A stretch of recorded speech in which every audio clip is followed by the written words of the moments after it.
Hello everyone, 2023 শেষ হওয়ার মুখে আমরা চলে গেলাম পাইকে নিয়ে নেহেরু চিলড্রেন্স মিউজিয়াম।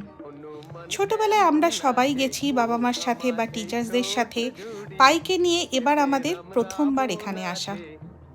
এখানে দুটো আলাদা গ্যালারি রামায়ণ এবং মহাভারতের বিভিন্ন অংশাবশেষ সুন্দরভাবে এইভাবে দৃষ্টায়ন করা আছে। রামায়ণ মহাভারতের বিভিন্ন অংশ কিন্তু এরকম মডেলের সাহায্যে দেখতে বাচ্চাদের খুব মজা লাগবে।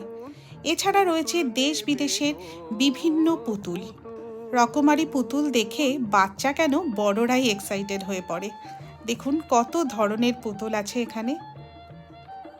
এক একটি পুতুল তাদের নিজের নিজের দেশের কিন্তু ঐতিহ্য বহন করে রয়েছে। তো আপনারা যদি এখানে না গিয়ে থাকেন, আপনাদের বাড়ির খুদেটিকে নিয়ে অবশ্যই ঘুরে আসুন। ছুটির মরশুমে দারুণ একটা দিন কাটিয়ে আসুন। Thank you.